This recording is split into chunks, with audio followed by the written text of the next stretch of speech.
The following is a special presentation of Tony Kurre Radio.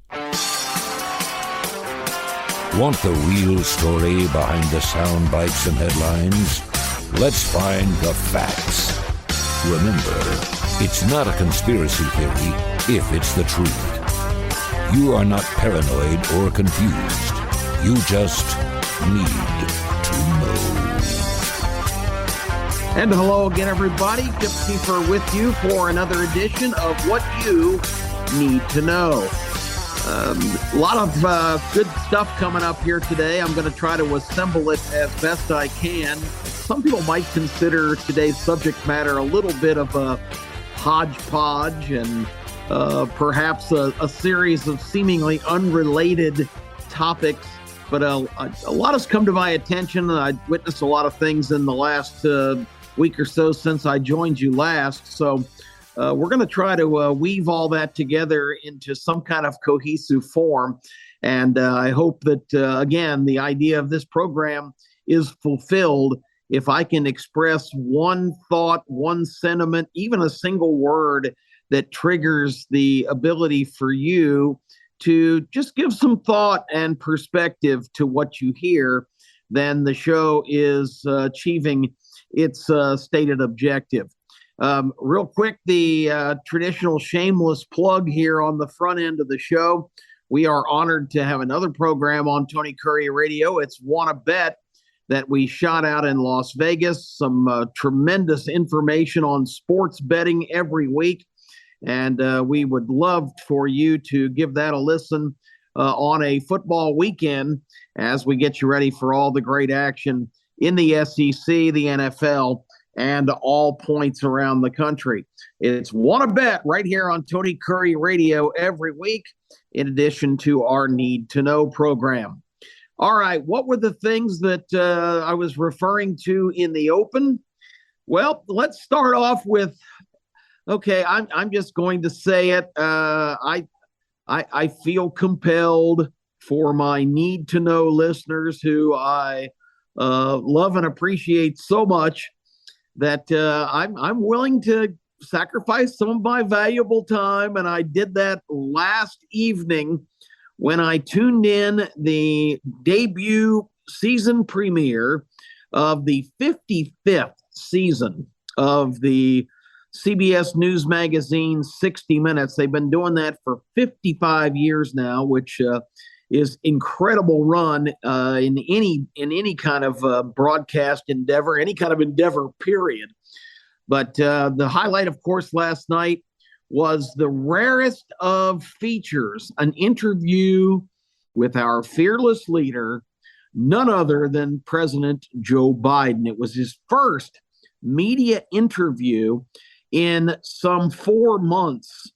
And just that to think about is a little bit staggering, that the president and his extremely busy agenda, which includes more than half of his time at his Delaware outposts, getting some R&R from that busy schedule.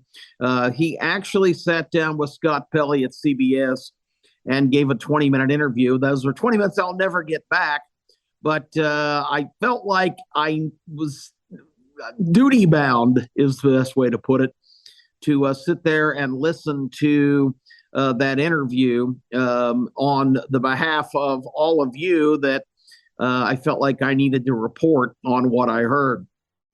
Now, if you're new to the show, I always need to preface my remarks by saying I'm not a commentator on Fox News. This is not Republican versus Democrat.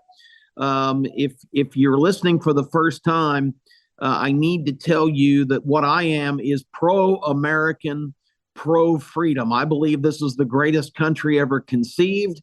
And I also believe that freedom is the only party that really makes any sense. All of this partisan politics and nonsense, I've said on many times on many shows previously that we're all being played by Washington.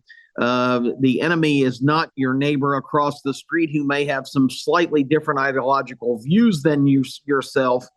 It is the federal government structure itself, the greatest growth enterprise, cash cow business ever devised, keeping us divided, keeping us in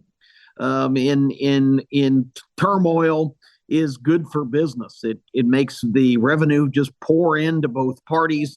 And of course, the bigger and more massive the government gets, the more power and control they have, which correlates into incomprehensible wealth.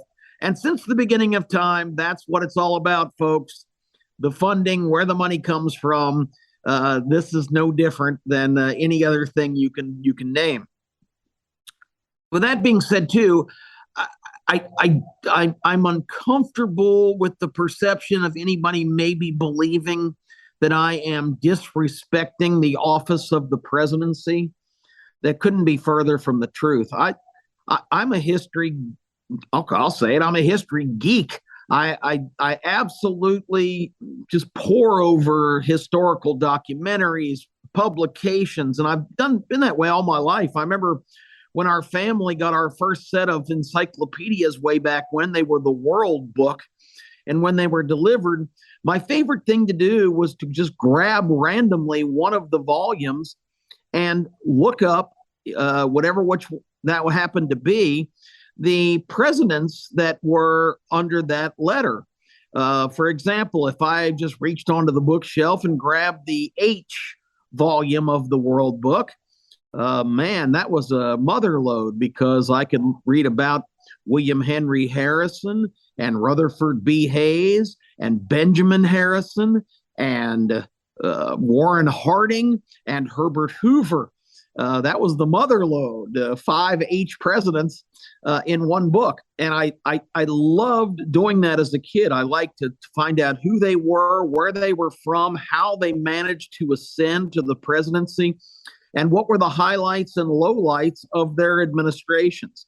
I just found it to be a fascinating pursuit, and I've never varied from that. I have been keenly interested in the presidency and the men, to this point, no women, but the men who have occupied that office. And this current president, for somebody who is a presidential historian, of course, comes with some very disturbing aspects. So I watched the interview last night. Scott Pelley started off talking to him about, what do you say to the American people that are struggling so mightily right now with skyrocketing prices and runaway inflation? And how could you justify having a picnic, luncheon, barbecue celebration here at the White House last week to celebrate the passage of the Inflation Reduction Bill, which does everything except for reduce inflation? But they had a big celebration. James Taylor was on hand to sing Fire and Rain, which, by the way, is a song about suicide and loss. Just yesterday morning, they let me know you were gone. So maybe very appropriate for this particular deal. But to have the complete blinkers on that blinds them to the fact that as America gets the report on that very same day, that inflation was still sitting at 8.3%, and the stock market reaction on that day of a 1,200-point bottom falling out. They're on the lawn at the White House, serenading with James Taylor, trumpeting all of this historic accomplishment of passing this groundbreaking legislation that's going to make such a big difference for our country. And Pelley put that question to him, and I give him credit for that, because he didn't softball it. He said, "What is your answer to that?" And Biden goes into immediately the scripted messaging that all Democrats right now are spouting off when asked about the economy. And the script is, we have created 10 million jobs since this administration began. That is absolute fantasy. When Biden took office in January of 2021, The 2020 COVID year basically saw the entire economy of this country dry docked, shut down.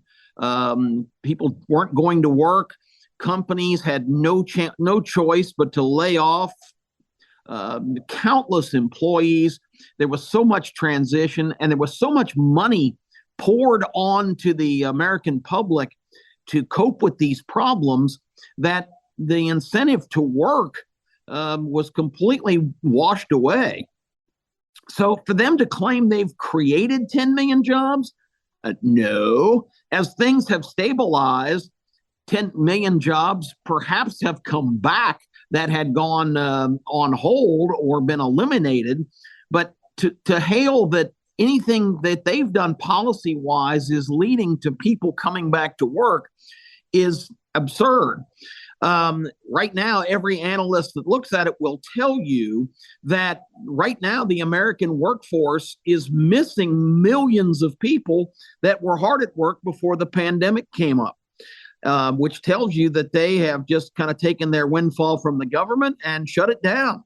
The workforce is dramatically reduced. I don't care what their numbers say. And he says we have 3.7% employment, which is historically low. Yeah, that might be true of people that are inclined to have jobs, but there are, again, literally millions who are not working to this day. So with all that being said, and if you don't believe that, go out to a restaurant or any kind of service business and look at how appallingly short on help they are. I think I'm not being bold here to predict that all of you have experienced that and see it every day. I've been on some overnight trips and driving from point to point and find out that an entire exit of stops like fast food places, then the places that normally would be open for a late night meal hookup are closed, and there's signs on the door as, due to labor shortage, we unfortunately had to close early. That's happening all over the country. So don't tell me that the economy is in good shape, which he said several times during that interview. The economy is doing great. Let me ask each of you listening a question. Do you think the economy is doing great? When you go to the grocery store and food prices, okay, inflation might be at 8.3%, but food prices inflation is much higher than that. I can tell you from my own personal experience, I think I'm paying as much as 30 to 35% more from the same items that I was buying this time last year. And I know there's specific examples like eggs, 39% increase, certain kinds of meats, 28% increase on the average. So, if you're buying the banana from our president that the economy is in great shape, I've got some swampland down in the Everglades that I'd really like you to take a look at. So that's the standard answer. And also, gas prices are coming down. Well, I should hope so, since in June they peaked at over $5 a gallon. And yes, if it's dropped $1 or so, that is good news, but that is not exactly anything to celebrate when it's still twice as much as it was when this guy took office. And to just shrug and say, well, that's just what we have to endure right now because of Vladimir Putin and other circumstances around the world. Anybody who pays any attention knows that that's just a bunch of bunk. So that was how it all started off. Pelly pressed him a little, but finally backed off because he was just going to stick to the company line and say everything's wonderful.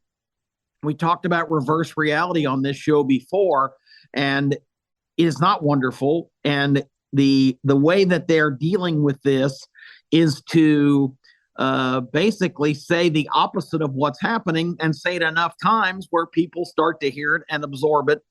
And I don't think they necessarily believe it, but that's kind of like the tactic that goes into place whenever they're pressed on an issue. Change the subject, reverse the reality, and just hopefully we'll move on in the discussion. He was asked about Ukraine and the fact that we continue to pour billions and billions and billions of dollars into this conflict, and he basically stated that Pele says, when is enough going to be enough? And Joe Biden said, it's not going to be enough. We're in for the long term. We're not going anywhere. So in this time of tremendous inflation and pain here at home for people that have to decide between buying food and paying their utility bill and putting gas into their cars, we're going to continue to pour money into Ukraine, and the justification for that is precious. It's, well, we've got to help them protect their border integrity and sovereignty. Well, that statement is kind of head scratching when our border is wide open. We are not protecting our border in security, certainly not doing things to ensure our sovereignty. We're bringing people in droves, and I'll have more thoughts on that here in just a minute. But here's the real telltale thing about the interview last night, and Scott Pelley even pointed it out as a little sidebar when they interrupted the interview. He said, and listen to the answer coming up because it's very controversial. And the question was, if the Chinese do a similar deed and invade Taiwan, which is certainly being speculated, a lot of military drills, a lot of threats for a long time, and it looks like China may be on the verge of doing that. Certainly the example that was set in the Ukrainian situation is not making them shake in their boots about anybody's response. But Pelley asked Joe Biden, if that happens, because of our ties to Taiwan and our agreements with them on security, will we react and defend their country against Chinese aggression? And he said, yes, we would. And Pelley goes, okay, wait, let me clarify this.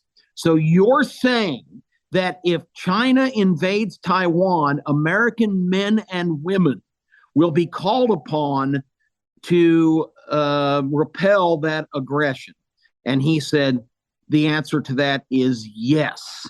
Pelley then went on to add off the camera in the edit of the interview that immediately following that session with Biden, CBS News received documents from the White House and from the State Department that said the United States policy on Taiwan has not changed. There is no definitive plan on what would be done in the case of that happening, and that policy is still being maintained and assessed. Basically, they walked back what Biden said to Scott Pelley, that American men and women would be directly defending Taiwan. And it's just another brilliant illustration of the fact that this guy is basically occupying a space for other people that are calling the shots and pulling the strings. If anybody listens to Joe Biden and his kind of babbling, mumbling, incoherent responses to a lot of these questions and issues, and the fact that a lot of it is just scripted and the same thing every time. How many times in the last 2 years in this presidency has the White House walked back things that Joe Biden says? That's not the way the system works. This is the guy who's the elected president of the United States. All the people surrounding him that, if anybody that pays attention knows, are the ones pulling the strings and making the decisions, are immediately clarifying remarks that the president, the chief executive, the commander-in-chief is making. That's such a illustration that this guy is not in charge of the ship. He may be standing at the wheel, but he is not in leading the direction that this country is going. So some compelling things in that interview. I'm going to pivot because another thing that happened since I've talked to you last was Saturday, the 17th of September, was U.S. Constitution Day. And I'm sure everybody really celebrated and had big barbecues and talked about the Bill of Rights and and the fact that all men are created equal, all the things that the Constitution lays out so brilliantly, adopted in 1787, a living, breathing document that defines the most audacious experiment of any country that's ever been formed. The Constitution had such foresight and was so brilliant. And one of the things that the people that crafted the Constitution, led by another president, James Monroe, one of the things that and James Madison, both the M boys, having a lot to do with that. The brilliance of the Constitution also was in the forefathers' language of what they didn't say.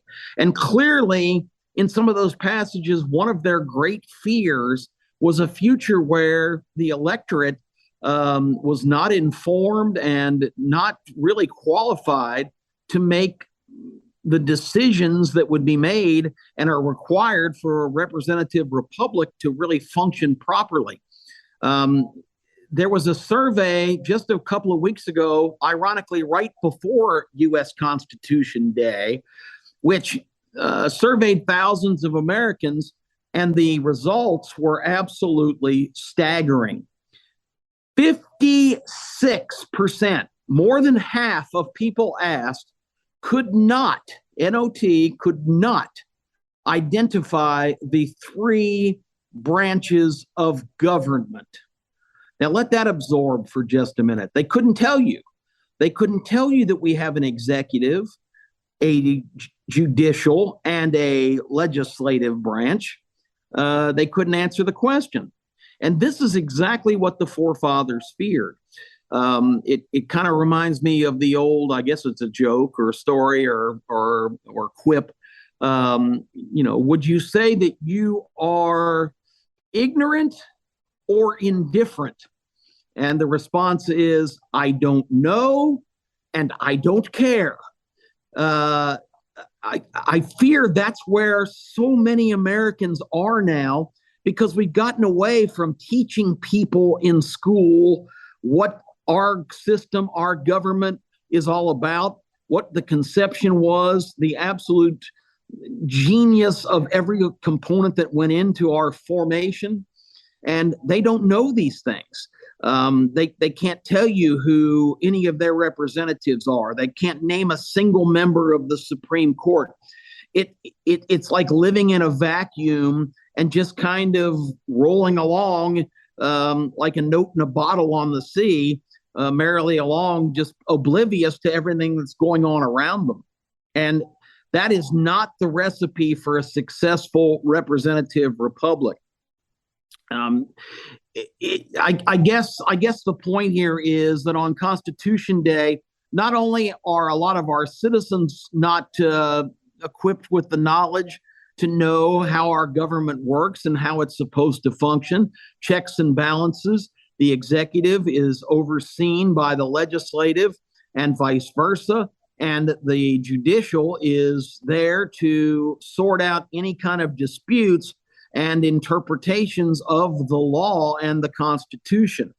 It strikes me watching this president and these people that are, again, kind of running the show up there, how they are picking and choosing aspects of our Constitution, our laws, our traditions, on what that they're going to pay attention to and enforce. And of course, the best illustration of that is what's happening on our border, which I mentioned previously, that since Joe Biden has become president, more than 2 million people have streamed into this country illegally.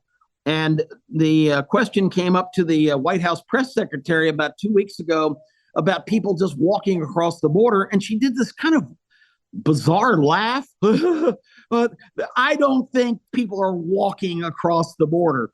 Well, obviously, she hasn't been there. She hasn't watched any coverage, as most Americans haven't, because the networks don't cover it.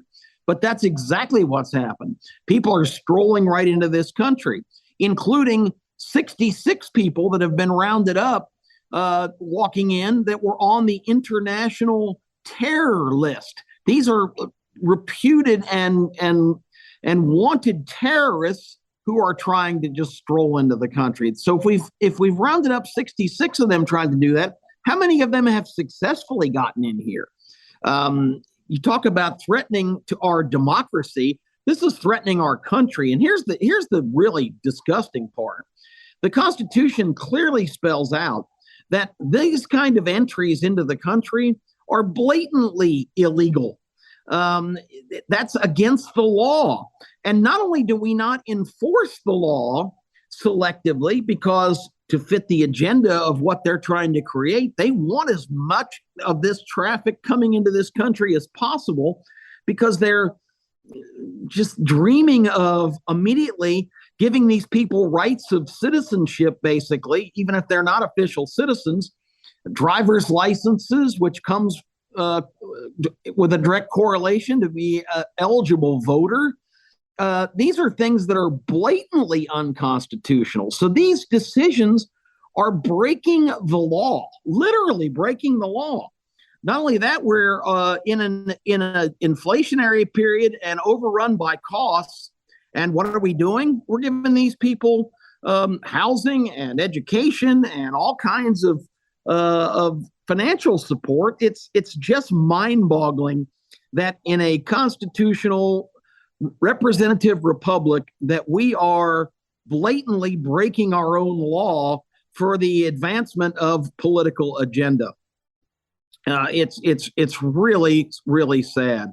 The final thing I'll mention is the anniversary to September 11th was just a week or so ago, and it was the 21st year since the just abominable, egregious, unforgivable attacks on American citizens at the World Trade Center, at the Pentagon, and of course the attempt to actually assault the Congress at our nation's capital that was thwarted by some very brave Americans over the Pittsburgh area in Shanksville, Pennsylvania.